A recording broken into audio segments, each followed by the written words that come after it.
Қайдан самай шашыңнан алдында ана бас ұрдым, бөпеңнің тербеп бесігін әкемнің даңқын асырдым. Елеусіз емес еш үлгім, кем қылмай елден өсірдім.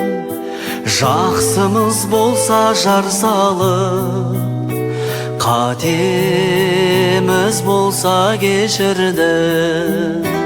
Қашанда балам қарыздар саған, жер бетіндегі ең сұлу адам ол менің анам.